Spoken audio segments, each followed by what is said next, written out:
All right, we are live, and right now I am super, super excited to bring Paul Sandler.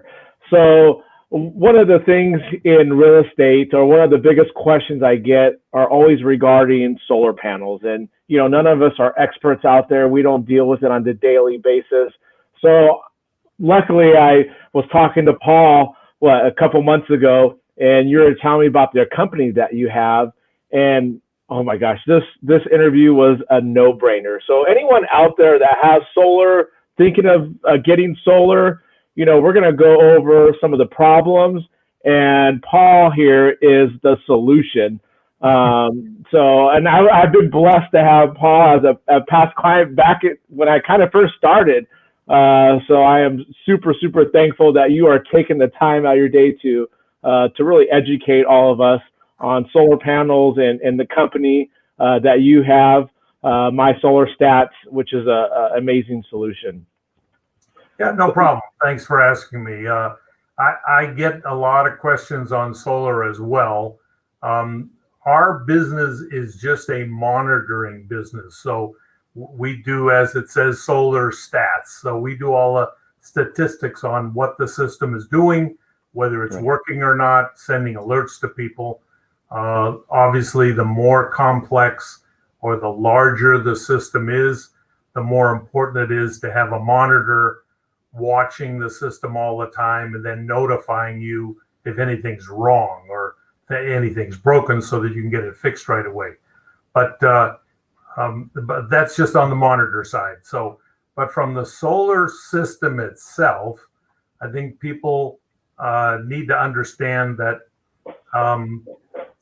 whether you're trying to be green and be conscious of hydrocarbons in the air and such with making electricity. So whether you're trying to put solar in to be conscientious, or whether you're putting solar in just to cut your electric bill, I would say I can't think of a reason why a homeowner would not put solar in.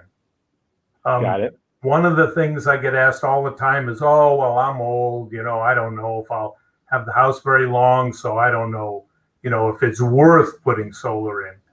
And my feeling is the solar system on a home today probably adds 4% to the purchase price of the home.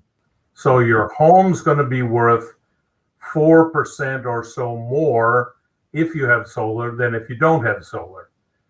You're going to have a lot lower electric bill. After you die, if you want to give your home to your kids, the home is worth as much as it costs to put the solar on. So it's almost like not losing any money to put solar on your home. Right. You would get it back when you sell, or your kids will get it when you give it to them. So I think people should consider solar as really an investment just in their own home. Right. And Paul doesn't work for a solar company. So, this is total, it's not biased. He just monitors it. So he's going to give you really an honest, opinion, answers to some of these questions, because you're not selling solar panels. If somebody wants to call me to install a solar system, I would say no, thank you. So, right. I have nothing to gain by you putting in solar. Right. Well, for example, what should people look for? What should they really consider if they're kind of on the fence to, go down that route? Well, the first thing I think and if you called any solar company, I think the first thing they would ask you is, how much electricity do you use today? So the first thing the customer is going to have to do is get all their electric bills for the year, and they can log on to the power company. In our case, it's Southern California Edison. You could log on to Southern California Edison and you could look at your last 12 months bills. Everything in solar is measured in kilowatt hours, KWH. Kilo for thousand, so it's 1,000 watt hours, and that's how you buy electricity from the power company.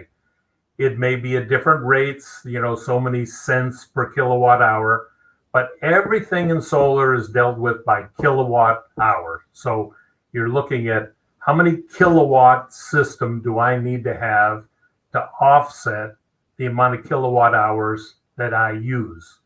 So is there like an average, like, a typical 3-bedroom, 2-bath, 1,500 square foot home? Is there some kind of, everything's different, whether they crank out their AC or, they don't, but is there any kind of like rule of thumb that the typical household on the typical size home uses?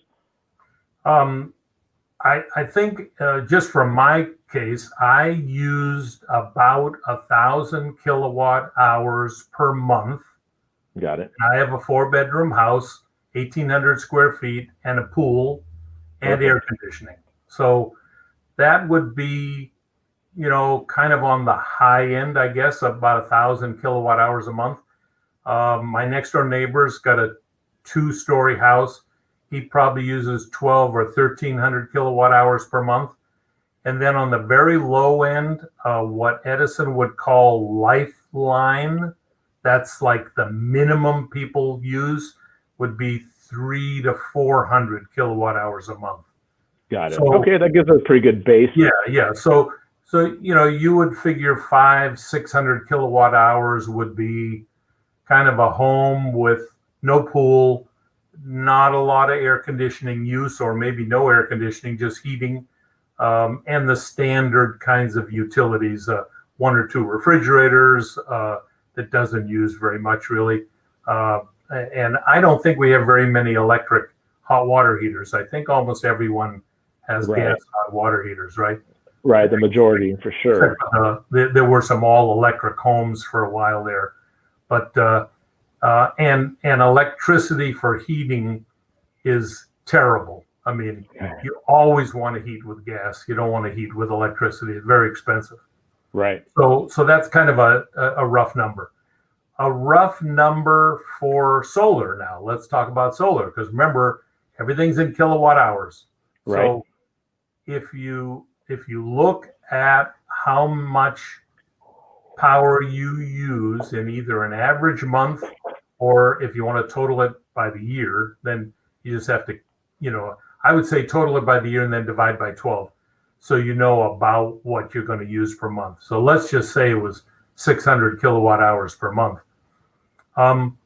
One solar panel is going to make about 1 kilowatt hour per day. So there's your rule of thumb. 1 kilowatt hour per panel per day.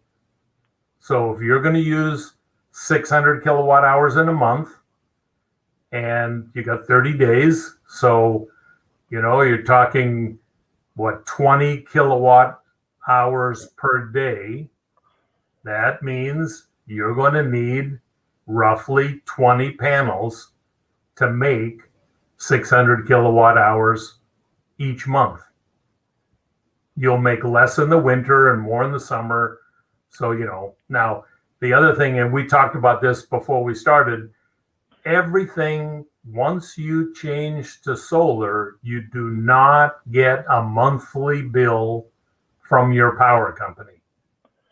Yeah, definitely explain that one, because I was blown away. I know. It's not confusing, but people don't seem to understand it. You do get a monthly bill, and on the monthly bill, the required payment is to be a customer of Southern California Edison. So if you have a meter and you turn the power off to your house and use no power, you would still owe them $10 a month. Got it. So you're going to get a bill from Edison. It's going to say you owe $9.78. And most people then say, oh, cool, I put solar up and now I owe $9.78. Right. is that doesn't include electricity. That's we get, and that's something what happens because when, like when I represent a buyer and I said, hey, we asked the seller how much is your monthly bill, and they'll say, oh, it's like $10 a month, but they'll say, oh, we pay the bill at the end of the year, but they don't really say what it is typically or try to break it down to explain it better. Yeah. So the Edison bill is 6 pages long. On the first page, it says you owe $9.78. Got it. On the 5th page is a little box that says, oh, this month you used $50 worth of electricity that you had to buy. And so if it's month 1 of your solar year, and that solar year starts when the solar system was turned on. So in my case, I turned my solar system on in October of the year I put it in. So my annual bill is October to September every year.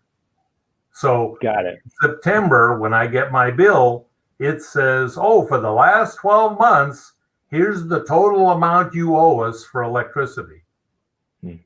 And so when people only look at the front page, they think they're only spending. Yeah, they're like, yes. That sounds really good, except they may have bought $50 or $100 worth of electricity from Edison, and it just keeps accumulating on page 5. Got it. On the first month, it would say, okay, you owe $50 this month. On the next month, it says, oh, you used another $30 this month, so now you owe $80. And the next month it says, oh, you used $100 this month, now you owe us $180. And boom, boom, boom, boom, boom until month 12. Right. And then they say, okay, now you need to true up. So that's your true up month. You owe us $1,200. And you got to pay them that month for the whole year's worth of electricity. Ouch.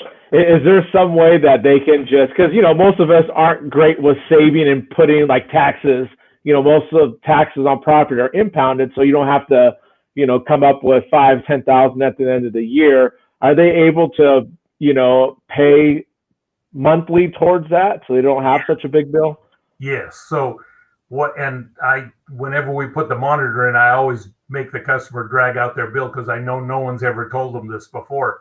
So I show them on page 5 where it says, okay, you've accumulated like $250 worth of electricity that you've bought up to now. You might want to send them up 150 maybe, just kind of stay close. But remember, because it's an annual bill, you may, like, for example, on my house, I make as much as I use. So my bill is 0 at the end of the year. So that's a very nice number. I like that number. Right. Well, how many panels do you have? I have 44 panels. Got it. Now, you've seen homes with 3 panels and 5 panels and 6 panels. Right. Now, I installed my panels 13 years ago. They were the biggest panels I could buy at the time. Panels are just like light bulbs. The same physical size panel when I installed were 175 watt panels. So just think of a 60 watt light bulb or a 100 watt light bulb is exactly the same. I bought 175 watt panels, and those were the kind of big at the time. Now they make 360 watt panels. Wow. So now if you were in that position, you wouldn't have to have 44. You can buy almost half. Yes. I could buy 20 and still make as much as I make with my 44. Got it. And in standard, is it standard in the industry to have those type, or do people try to sell the cheaper type and someone wouldn't know? No, I think for the most part, the current installers would be using maybe not the absolute largest panel because they're more expensive. You're getting more. Is it like buying a car with a bigger engine? Got it. It may be more expensive to buy the bleeding edge, the 400-watt panel. But Got it. I think most will sell probably in the 350 range, 340, 360, somewhere in the 300s. So it would definitely be half as much as what I put up. Got it.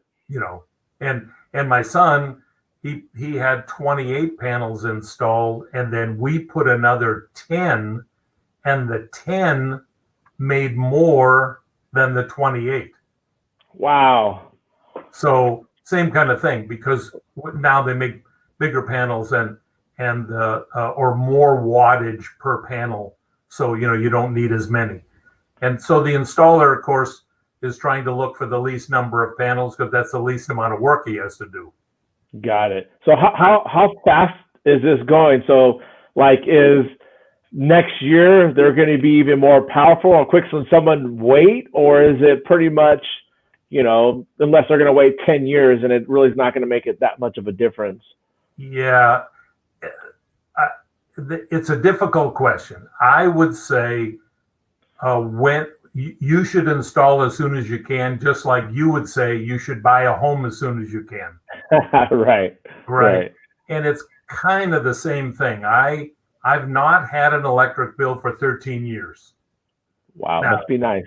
Yeah. Now I spent $40,000 to put my system up back then because it was like $7 a watt to buy solar, just the stuff to put on the roof.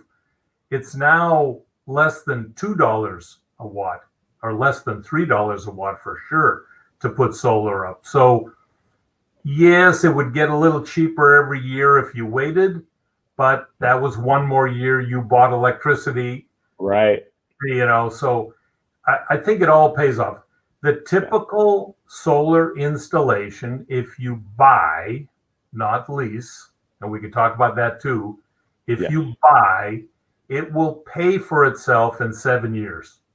That's the typical payback. So whatever amount of money you're going to write a check for, and then you get a government rebate, there's some tax rebates for putting in solar. At the end of 7 years, you will have spent the same amount of dollars. So at the end of 7 years, you paid for it. My neighbor just put solar up, and he's going to pay for it in 7 years. So I put mine up. 7 years later, I was zero out of pocket. And so for the next 6 years, I haven't had any electric rate increases or any electric bill, right? Because I make a little bit more than I actually use. Got it. And is it true that these companies buy it back? Because I've heard, some people are in the beginning, they buy it back, and now I don't know if they give credit. Do you know anything about that? The usage that you don't use, or the wattage you don't use? Yeah. Schwarzenegger back then, at least in California, passed a bill that said the power companies have to buy back any excess that you make. Nice. But you have a choice. You can carry the kilowatt hours forward. Let's say you make 100 more this year than you used. You could just accumulate those, kind of like your cell phone plan. You can accumulate those hours, or you can have Edison pay you for what it would have cost them to have made that 100 kilowatt hours. So it's a little bit unique. My first year, I said, give me the money. Right. So I was $300 negative the first year I had solar. Nice. And they sent me a check for $99 because that's what it would have cost them to have made that $300 worth that they would have charged. So now you go for the credit, right? So now I said, okay, forget that. Right. Just carry it forward. Got it. And it would make sense to carry it forward because you're thinking about an electric car. I mean, nobody's going to use less electricity next year than they use this year, or very few. I mean, you could put LED lights in. Right. I recommend 2-speed motors for pools, huge savings. So you can do some things to cut back on your usage, but having like I have 1,000 kilowatt hours in the bank Nice. right now. So crank up that jacuzzi, right? Yeah, and when it gets warm, I turn the air on. I don't care because right. it's great, right? Right. And if I don't use the air, then it just carries forward to the next year, which means, so if it wasn't that hot this year, I'll save that solar to be used next year, Right. So I think the key here though is if you buy over lease. And yeah, that's a huge one, because sometimes we get into properties that they had either bought it, or lately it's the seller selling. They have a lease contract that the buyer has to take over, and they still have 14, 17 years left on the lease, because everyone I've run across, it's like a 20-year lease. Yeah. So what are the pros and the cons? Leasing is all con. Wow. It just doesn't pay. The only reason you would put solar in on a lease, in my opinion, is if you want to say you have solar and you don't have any money. So it goes in for free, and in my estimation, you save nothing. And why is that? Like, how it almost seems. Yeah, I know. It's the old, if it seems too good to be true, it probably is the real answer to this. When I put my $44,000 worth of solar in, I got an $11,000 credit, tax credit the next year. Got it. The solar leasing company takes that credit. Oh, I didn't know that. They installed it, and you're leasing it from them, so they get that credit. Dang, that part I didn't know. It's really good for them, because they're going to get all their money back that they put in eventually from somebody, or you're going to have to buy out the lease, so they're going to get their money back, and they got that big credit. Right. So when I put mine in, it was the credit was handled a little differently on the federal side. Now it's actually a tax credit that you get, and this year 2020 is a 26% tax credit. So wow. if you put 30,000, well, I don't know if you could put $30,000 worth of solar on your roof anymore. It's not that expensive, but let's say you put $21,000 worth, and that would be a huge system. You'd get almost 30% of that back the next year in a tax credit. Wow, that's a huge benefit. Tax credit. Now, listen to these numbers, because this is critical. Right. This year, which we only have a couple more days left, the tax credit is 26%. Next year, it goes to 22%. And the next year after that, it goes to 0. So if you're thinking about getting solar, I would put it in this week. Right. which is too late now. But now whether the new administration or whether government will say, hey, we still want to push solar, so right. That 0 may not be 0. You know what I mean? They may change that. But that's the way it sits right now. 26 this year, 22 next year, 0 the year after. Well, I got a question, because recently I actually had called the solar company because it was being leased, and I asked them, hey, what are the pros and cons of buying versus leasing? And obviously they didn't mention about the tax part, but one thing that they did mention, or they explained to me, was, okay, when you buy, we figure out how much wattage you're going to use, and we charge you the same amount of money for that month through the rest of the term.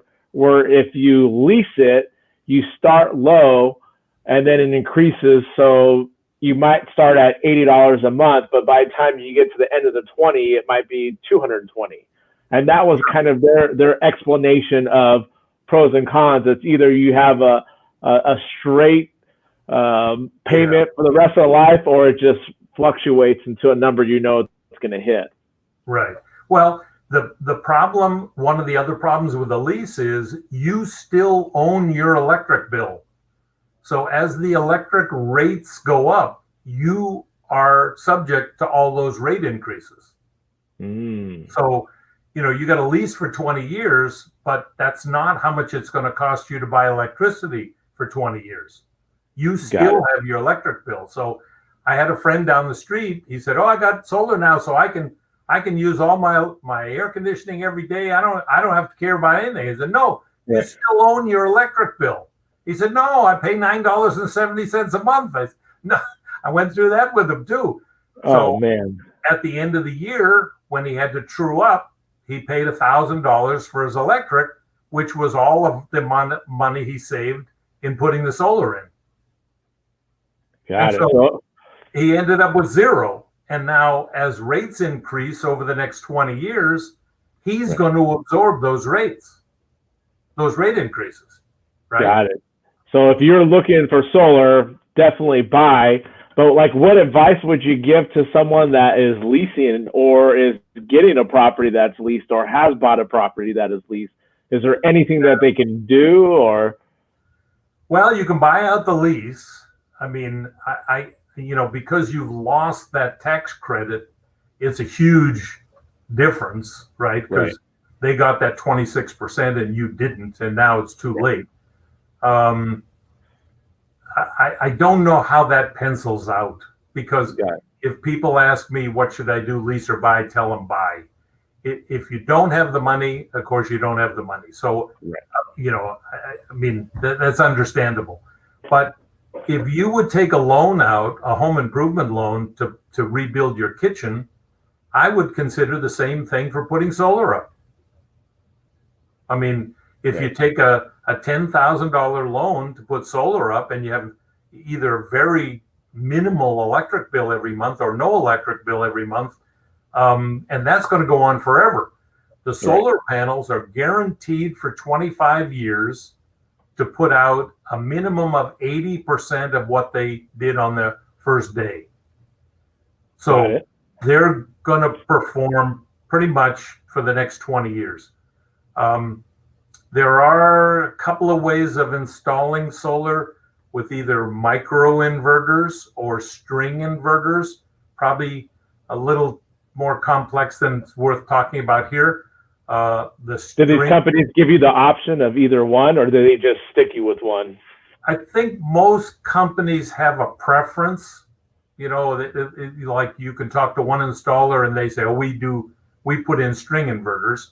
And then you talk to another installer and he says, "Oh, we only do micros. We recommend." And what's the difference and what's the benefit? It gets a little technical. Basically, the microinverters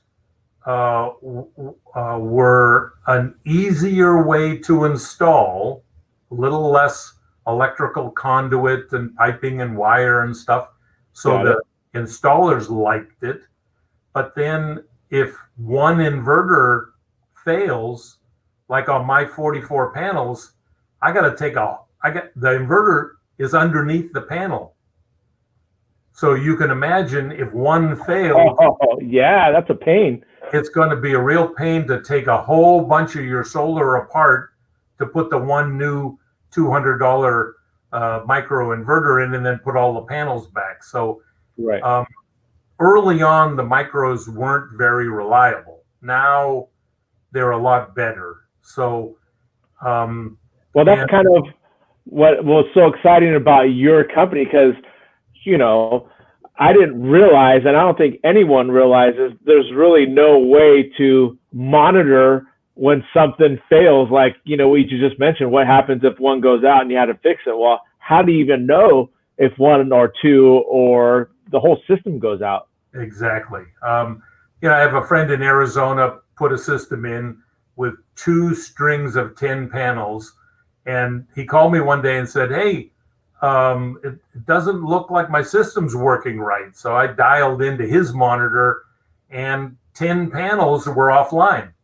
He was making half because of a burned wire. And I know they're not supposed to use wire nuts ever, but I know they do because it's cheaper to install and no one knows.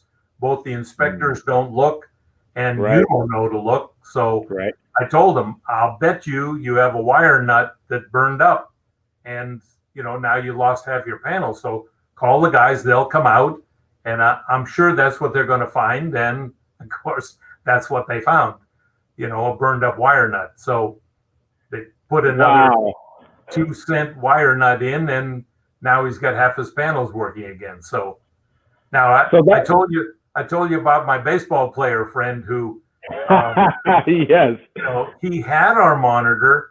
Our monitor, although it may cost $1,000 to install all the hardware, it's only $2 a month for the monitor. So $2 a month. You can't get anything for $2. You can't even buy $2 for $2. I know, you can subscribe to the newspaper for that. But his accountant failed to pay his $24 for a couple of years, so we turned it off. And he had a whole bunch of the solar break, which is not uncommon. I mean, after a while, you get a component that fails. I mean, so that happened. He got a $26,000 electric bill at the end of the year because half of the solar was now running for the whole year. And he didn't know. How's he supposed to know? Right. Yeah, because you don't get the bill to the end.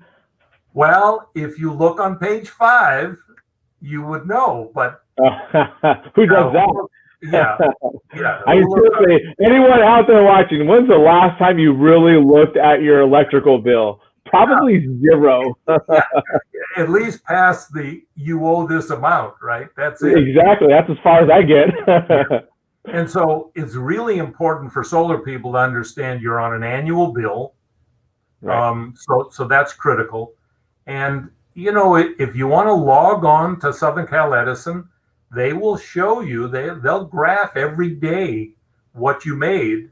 So if you pay attention, you wouldn't have to have a monitor. And even the monitors that some of the solar companies give you for free, they don't tell you anything. You have to log on to it to look. Our monitor sends you an email if we see something wrong. So that's the huge difference between what I'd call a monitor service, which is what we have, compared to a monitor, like a gas gauge. If you don't look at your gas gauge, you don't know you ran out of gas either, right? Right. So the same problem here. If you just log on to Edison, say once or twice a month, you could look to see whether you think you're making about what you think you should be making. Because the other problem is, and I know nobody believes this, Edison has no idea how much your solar system made. No one does. The only thing they know is the difference from how much you used to how much you made. So let me give you an example. So if you used 100 kilowatt hours today, and your solar system made 100 kilowatt hours per day, which those are bad numbers, but I'm just, for example, Edison would say you didn't make any and you didn't use any, because all they know is zero. You made as much as you used. So when you log on to Edison, it says zero. That just means you didn't buy any from them. It doesn't mean how much you used, and it doesn't mean how much you made. No one knows that unless you have a monitor. Man. So that doesn't make sense at all. I mean, there's such a big problem out there, and you're such a big solution. I mean, it doesn't make sense why not to have, your company, My Solar Stats, do that. And I can't believe it's only $2 a month. That's crazy. Yeah. Well, the solar installers don't like to do any work, so they don't like putting in anything. We can install the monitor anytime. So if somebody's had solar for 10 years, we can install the monitor anytime. And if they go to mysolarstats.com, they can look at our demo site, mysolarstats.com/demo. Perfect. And you can see, a solar system in action, how much is being made, how much is being used, and what the difference is. So we do all three of those things so that you can tell what's going on. You know how much your house used, you know how much you made, and you know what the arithmetic difference is, what they call net metering. And so when Edison does the net metering, you have no idea if your solar worked or not. Right. All you know is what the difference is. Well, when can you install it? Like, is this something that you have to install when you first buy it, or can someone install it even after 3 years or 5 years? Anytime. Yeah. So let's say, for example, the fun. Well, I don't mean to jump in, but the funny part is, my thinking is you should put the monitor in before you put the solar system in, so that you know how much your house is using. I didn't know you could do that. But I mean, the monitor can be put in at any time. So even if someone didn't have solar, they can still have your company monitor. Well, I'll give you an example of our monitor. We installed the monitor in a 8-story condominium complex that is an old building that has 1 meter from Edison. Oh. And so they kept telling all the owners of the condominium, you can't have air conditioning in your condo because, you would be using more electricity than the next guy and everything. So we actually monitor every condominium, and then we create the electric bill for the condo association at the end of every month of how much each condo used of the electric that came from Edison. Wow, that's genius. So some of these like fourplexes, apartments that they just have that kind of system, you're a solution for that as well. Yeah, so if somebody owned a fourplex or an apartment and they only have 1 meter and they want to charge each user for their own, we would install the monitor at the power panel. We would monitor each condominium or each apartment, whatever it is, separately. And then we would the billing system's online. You key in your electric bill and hit go, and it prints out how much each person owes. They're part of the electric bill. Wow. So if you're looking out there, listening out there, you guys have some kind of complex apartment, man, I mean, that's huge, because, your other option is just divide it amongst everyone. And like you said, that'd be so unfair if someone's using a lot, using none. And that's a huge selling point, because I know when investors were looking for, properties to buy, if it's just on that one system, that's not a benefit. Right. Yeah. Because that's going to affect. Man, that's good. Yeah. So any multi-user building that has 1 electric meter, we can separate the users, electrically, and identify how much electricity each is using. So like a strip mall, I think most of them probably have a meter on each, unit in the strip mall. But anybody that has multiple users, you have a big warehouse building with 1 meter, and you have a bunch of different, you're subleasing, space out. You could separate those electric bills with the meter, because all we're doing is monitoring electric flow. So we don't care who the manufacturer of the solar is. We don't care who the power company is. It doesn't matter. We're independent of all vendors. So if you had solar PV, or if you had wind generation or a diesel generator, it doesn't matter. We're just monitoring energy flow. So that's why we can say, okay, here's how much electric your solar made, and here's how much electric your building used. And then, of course, mathematically, here's the difference, right? You either made more than you used or used more than you made, and we do it minute to minute, hour to hour. I mean, you can turn light bulbs on and off and see the monitor change. So, I mean, you could go through and do energy conservation using the monitor too. So is it like, let's say, for example, whether it's units or warehouse subleased out or leased out and all that, is that $2 per unit, which is still really cheap? The 8-story condominium, let me think now, what do we do for them? We charge them for the billing system too, because we do the billing system for them. They don't have to do anything. They key in their electric bill when they get it from Edison and say go, and then they get the pages that come out as to each unit how much they owe. I think there's, trying to remember now, I think theirs was $80 a month, something like that. That's for that big condominium with the billing system. So the billing system, I mean, that's a cherry on top. That saves a lot of time. Time is money. Yeah. No, they pay their accountant to do it. Now they don't have to pay the accountant. Just a clerk, in the office does it. Right. They just key in. Pays for itself. Oh yeah, I think so. And from their standpoint, now they can tell all the owners, hey, you can run heaters, you can run air conditioner. We don't care what you do. Right. Knock yourself out. In your condo, we don't care. Right. We'll charge you for it. So, yeah. So I mean, it's fair for everybody that way. Well, how many companies are out there that provide the service that you guys do? Because I've never heard of it.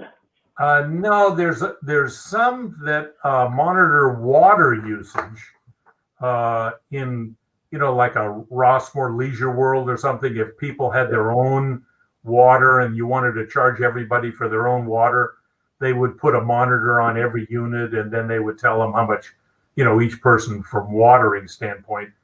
But there's not a lot of money in monitoring. A lot of people don't see the need or the desire. And we've talked about, you don't have to have a monitor, but like I said, you don't have to have a gas gauge either. But, there's an amount of money to install. I mean, that big condominium was like $8,000 to install all the monitoring, pulling all the wiring through the place and putting all the hardware in. But then it's $80 a month. So,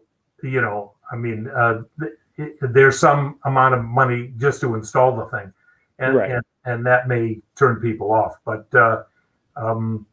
the idea of being able to monitor each individual unit, or like this, once we get the hardware in, our website does all the work. So people just log on and see what's going on. If you log on to mysolarstats.com/demo, that is a real house running right now. So you would see, and you could look minute to minute how much my solar system's using, or how much the house is using, or how much the solar's making, what the pool pump's using. I mean, we can itemize. I have a couple of customers that have Teslas, and we monitor the Tesla charger so they can tell how much electric their Tesla's using, Right. Cute. But it's again, from a solar system, you need to figure out whether it's working or not. Right. And if because it's on an annual bill, you need to be careful that it's not going to break halfway through the year and you don't know it. Right. Right. And because most of the stuff works for a lot of years, the solar panels are going to work for 25 or more. The string inverters are going to work for at least 10, 15. The micro inverters, probably the same, 10-year, they're warranted for 10 years. So, if you find something is broken, you might be able to get it replaced under warranty, but you got to know it's broken. Right. So, Man. So anyone out there looking or watching, you got to connect, the people with Paul. I know he's doing me a huge favor. We actually, when we had this conversation, months back, I said, "Oh my gosh, you're such a huge solution to a big problem," and I know you're like, I don't really want to like blow up. So if you guys are watching this, either connect Paul with, I would say commercial realtors, because that whole sublease stuff in these warehouses, that's huge. Because I know you deal with a lot of like big companies versus more the residential side. Yeah, no, we have a monitor in a casino in Palm Springs too, monitoring. They have 24,000 solar panels. Oh my gosh. Is that the most that you guys monitor? That's the most single customer that I have for panels. And I will tell you that after I installed the monitor, they have two systems.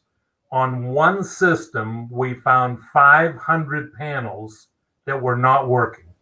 Wow. So you guys just pay for yourself and full just by finding that out. I think so. I mean, but the problem is it's just not easy to find when there's problems if you don't have a monitor. Right. Right. Impossible. So, yeah. I mean, it's just impossible. Southern Cal Edison has a site with 100,000 panels. And I'm telling them, I'll bet you I can find over 10,000 panels that aren't working. Oh, and they haven't. They don't care. I mean, it's producing a ton of solar. I know it could do a ton and a half. Right. But nobody wants, just. All right, if you're watching, you got some connections in SoCal Edison. You send this to their boss, because if it's not reached the boss, he's going to get in trouble, because we're going to say, "Hey, Paul Sandler here gave you guys a shot years ago, and your shareholders could have been saving a ton of money." So if you're the CEO or the boss up there, I hope you're watching this. Yeah, no, I know.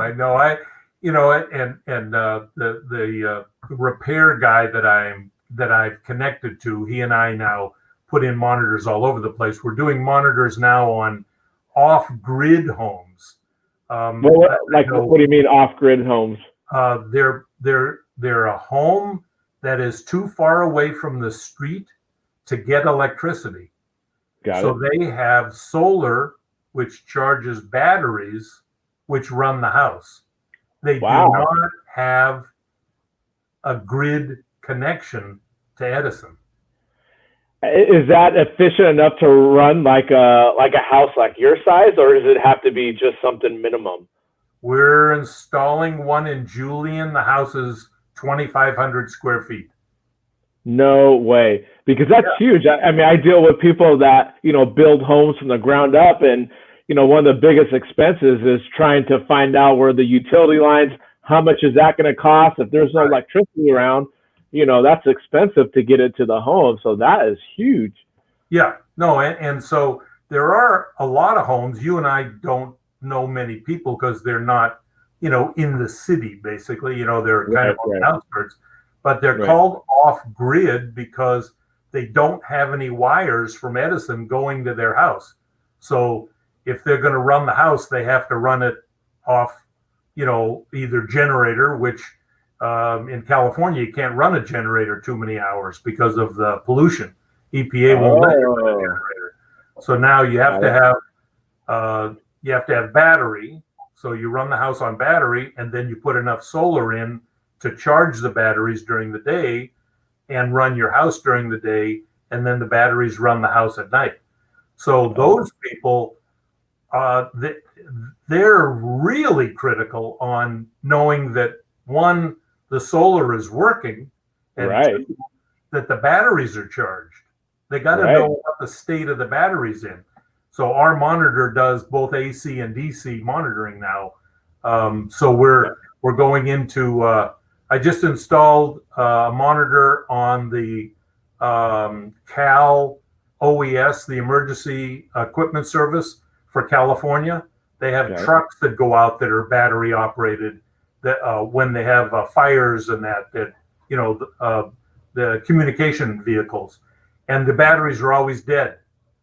So we install in the truck now. We monitor the truck battery and the solar that we put on top of it to charge the battery, and the generator that they run to charge the battery to run the truck. So you guys can sell it in anything basically that is electrical.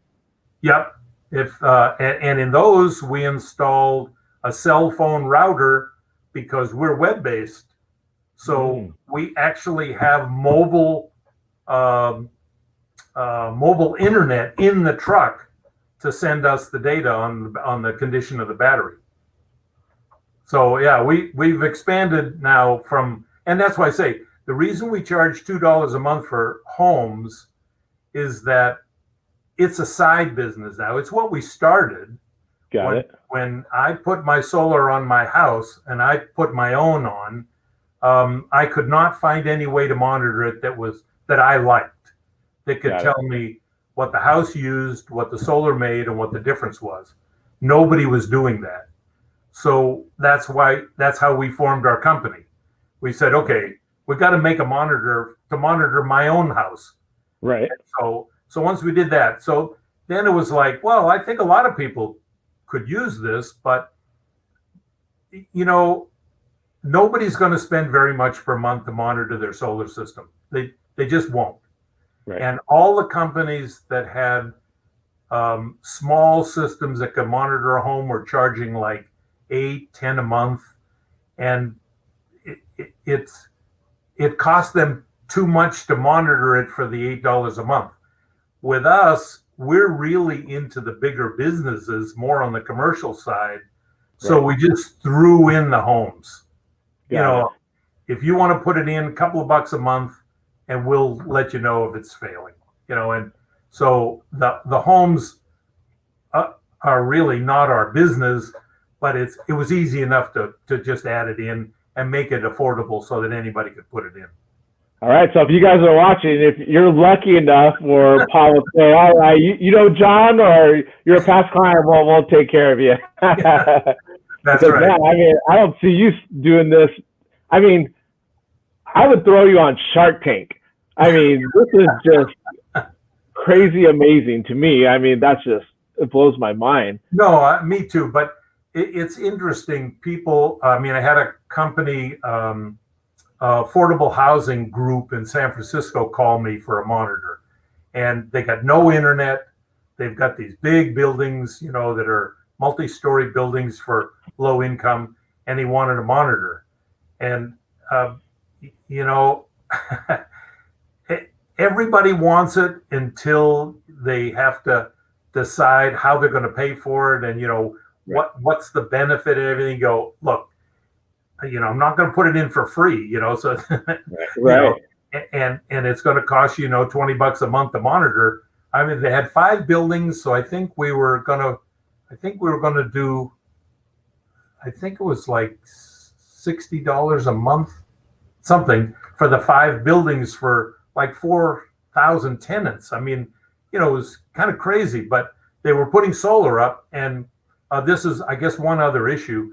If anybody puts solar up in California that's more than 10,000 watts, now my 44 panels is 6,800. So you get a feeling for 10,000. If you put a system up for more than 10,000 watts, you're required by law to have a monitor. And you have to have a monitor from a certified company in California that we are. We're certified with California as a performance monitoring and reporting service.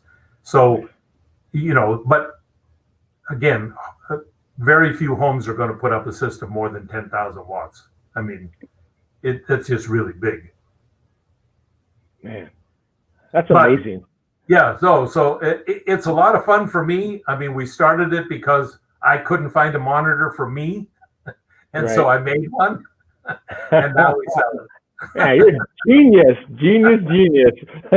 Well, I got a couple more questions just before, because these are some of the ones that I kind of thought about. So I sold recently some newer homes, and one thing I noticed that they had very minimum panels on such a big home.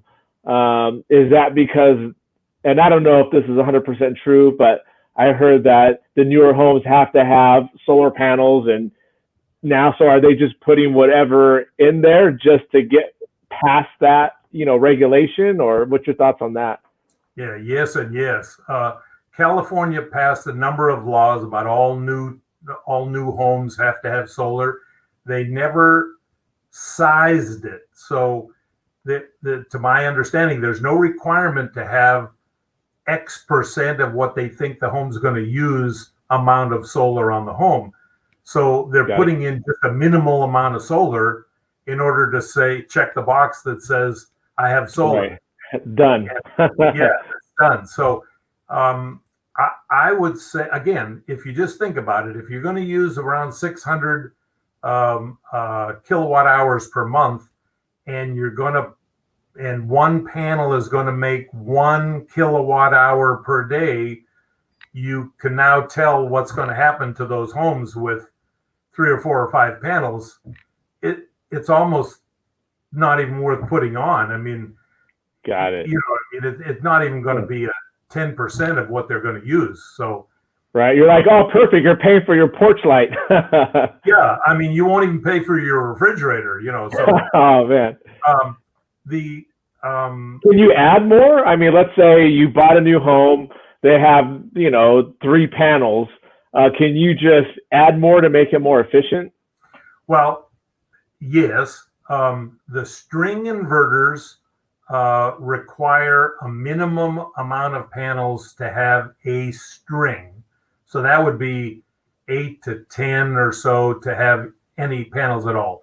The microinverters, you could put 1 panel on a house with a microinverter, because the microinverter is the whole thing. So you could put just 1 panel on. So when you see less than, I would say, 8 or 9 or 10 panels, you already know that they did it with microinverters.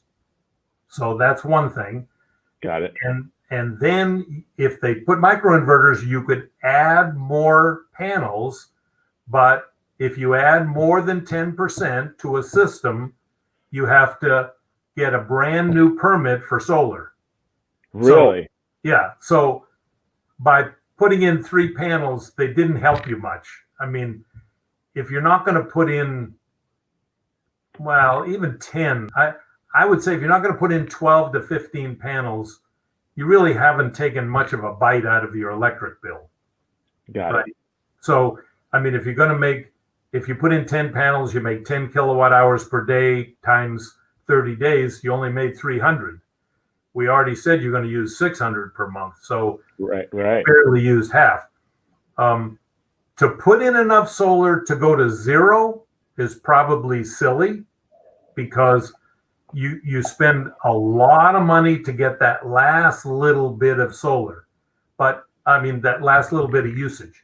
But to put in enough solar to take, say, 80 or 90% of your usage would be probably a good return on your investment. So what would you suggest? Like your home, for example, what would you say, 1900, 4-bedroom, 2-bath, square foot home? Was that? Yeah.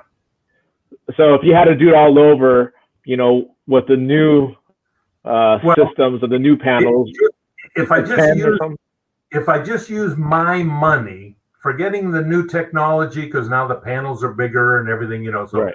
But if I just use my money, I would say right now I have 0 electric bill.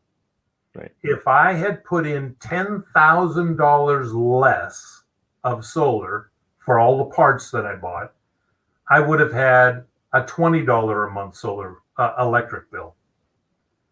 So going to 100% of my usage, I had to spend $10,000 more in parts, right, to offset a $20 a month electric bill.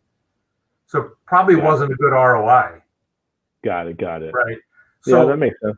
Yeah. So if you use 600 to 800 kilowatt hours per month, probably be pretty average. If you have air conditioning, that's probably pretty good. If it's a small home, a bigger home, probably more like 1,000, 900 a month. You'd want to make 80% of that. So if you're going to use 600, you'd want to make 480 kilowatt hours per month of 600. If you were going to use 800 kilowatt hours per month because you have air conditioning and you like to keep it cool and things, you're wimpy, current people. I didn't grow up with air conditioning when I was a kid, now yeah, now. Yeah, so if you're going to use 800 a month, then you'd probably want to make 80-90% of that. You want to make the 600-700 per month. So you can just multiply that by the panels. I mean, right. Divide by 30, and then you know how many panels you need. Right. Or if you tell the solar company, okay, I want to offset 80-90% of my usage, But I think solar is a good investment. Definitely not. Electricity is not going anywhere. That's for sure. Yeah, I mean, it's not going to be cheaper next month than it was last month. Right. And you're going to use more than likely, over the years. We will have more energy efficient appliances and things, so that'll help some. But you're probably going to have more things, more PlayStation 2s, more PCs, right? More gadgets that plug in or need to be charged. Right. So it's probably not going away. Right. And I think you'll get your money back when you sell it. If you bought the solar system, if you leased, now you're in a bucket because, if the new guy doesn't want to pick up the lease, now you gotta, it could screw the sale up, right? You could lose the sale because nobody wants to pick up the old lease. Yeah, and one thing most people don't realize is the solar company, when you're leasing, they actually have to approve the buyer. And back in the days, the solar companies had like a minimum of, like, say, 720 FICO scores, where we'd have these people that can buy all cash, but their FICO score was 680, and the solar company said nope. So they've gotten a little bit more. They've gotten a little more lenient on the scores. They're not as high, but the buyer still has to qualify through the solar company, even though they qualify for the property. Yeah, sure, because the solar company doesn't want to have to come take the panels off, right? Because we failed to pay, so they're trying to protect themselves. Well, speaking of that, that's one thing I did learn throughout the years where we had clients that, like, I represent the buyer, the seller paid it off. It was a lease, and the buyer's like, oh, they can just come remove it. And it seems like none of the solar companies want to go to remove it. So they put in the contract that a buyer would have to buy it out. But when they called the bluff and say, no, okay, you guys can come take it, they don't want to spend the money to send someone out there to remove it. So I think more times than not, if you just call their bluff, they'll probably just let you keep the system.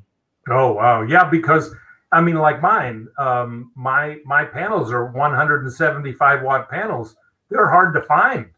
I mean, because now everything's 300 and 400 watt, right? So there would be no market for if I took my whole system off and tried to sell it, I mean, I'd be lucky to get $1 a watt, but nobody would want to buy it, even though the panels are good for 25 years and, everything. Nobody would want it because it's old technology. So, yeah. No, it's... Well, one of the other questions was, reputable companies versus maybe not so reputable. Is there any real difference, or is it just based the salesperson? It's not the company that might not be bad or good, but it's like the salesperson, or what do you think about that?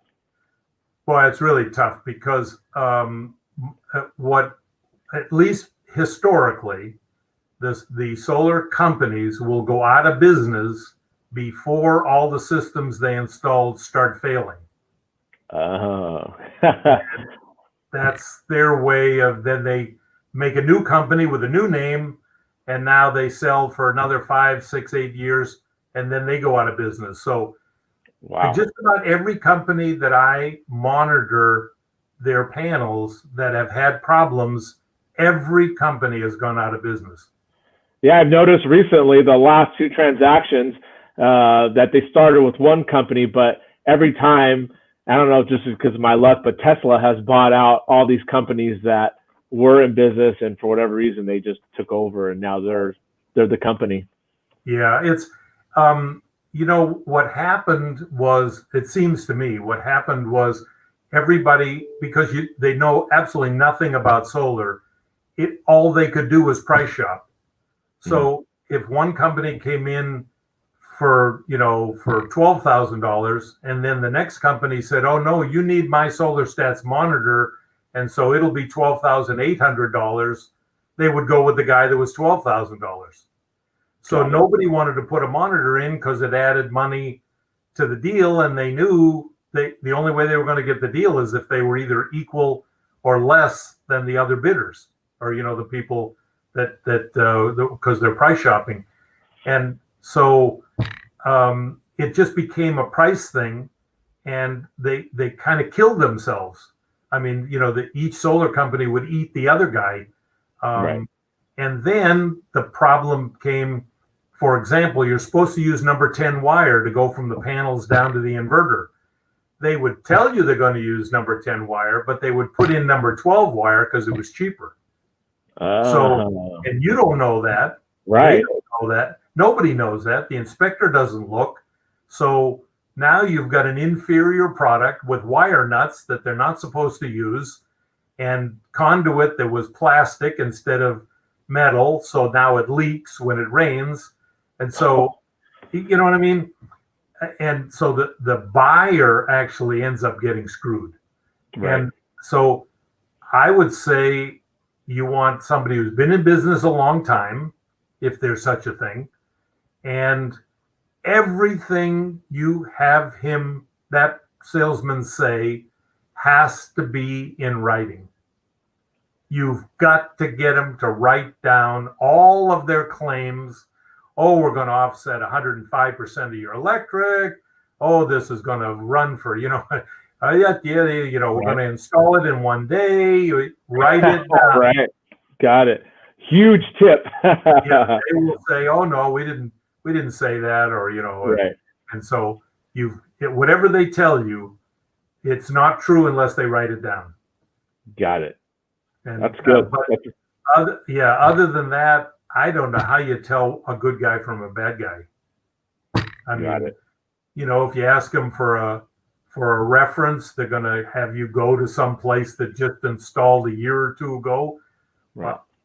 I mean, a brain dead person could put one in and have it run for 5 years. Right. It's Tinker Toys. You snap the stuff together. So for 5 years, nobody's going to know that the roof didn't leak, or that the wire nuts are starting to burn up, or that the boxes are filling up with water, or that they didn't use it, or what. No one's going to know that for a number of years. So it's just really hard to tell. I mean, I can tell if I go put the monitor in, I go, "Oh, right, this was a shoddy job," because I can see the wiring and everything. So, I mean, but I don't know how a person would know. Got it. Yeah, just have them write down everything that they say. No guarantee unless it's written down. Right. And see if you can get somebody who's been in business a while. So who would be a good referral for you besides the CEO of SoCal Edison? Which, man, if you're not, I hope someone connects you with them. Yeah, no, I know. Besides SoCal Edison CEO, like, who would be a good referral for you that you guys can take care of, like on the commercial side, so to speak? Well, I mean, my neighbor just had a company called Infinity Solar put his solar in, and I think they did a really nice job. But, like I say, I mean, I know he used number 10 wire where he was supposed to, because I quizzed the installer just to see what he was doing. And, because it's so easy to hook up, and it doesn't take a master electrician to hook up a solar system. It sounds complex, but it is very simple wiring. So you could get people who really don't know a heck of a lot, and they could put solar up. And when they're drilling holes in the roof, you don't know it's not going to leak for years, right? Right. And then once it does, what do you do, right? I mean, so, but he seemed to do a nice job. All the other ones, the companies that have installed who we're monitoring currently are not in business anymore. Wow. So if someone were to go on your website, they can get all the information, how to contact you, regarding My Solar. Info@mysolarstats.com. Yeah, it's on there. I mean, they can just click and send a note. But again, we don't install solar, and right. I don't want to be the evaluator for every human's solar system. Buy from someone. What do you think of this one? I'm going to say we don't talk about vendors. So, and I don't want to disparage anybody. I really have no idea. I installed my own, and which is impressive on its own. So I trust me, and I get corners, but there's no way to know. I mean, if you hire a company to put it up, there's really almost no way for you to know whether they really did a good job or not, or used all high quality parts. And no offense to the inspectors from the city, but they don't understand solar very well, and so they do as good a job as they can to make sure nothing's falling off the roof. Right. But I don't think you can depend on the city inspectors to actually make you feel like, okay, the inspector inspected it, and so I know it's a good job. I wouldn't have that feeling. So it may just be pot luck. Got it. Well, Paul, man, I cannot thank you enough. And for all you guys out there, you got his website, so go on there. He mentioned earlier on the website there's demos and everything like that. And please, if anyone knows the CEO of SoCal Edison, let's get him connected. Yeah, I'd love to find out how many panels are bad on that big system. Right. And if you're a shareholder, make sure you contact the CEO of SoCal Edison. Yeah. Paul, thank you so much, man. I really appreciate this. You're welcome. And thank you so much for taking the time. So you guys, Paul Sandler, mysolarstats.com. That's a lifesaver. You got the problem. Now you guys have a solution. So thank you so much, Paul. You have a good one, brother. Good luck. Thanks. Okay. Right, bye-bye. Take care. You bet.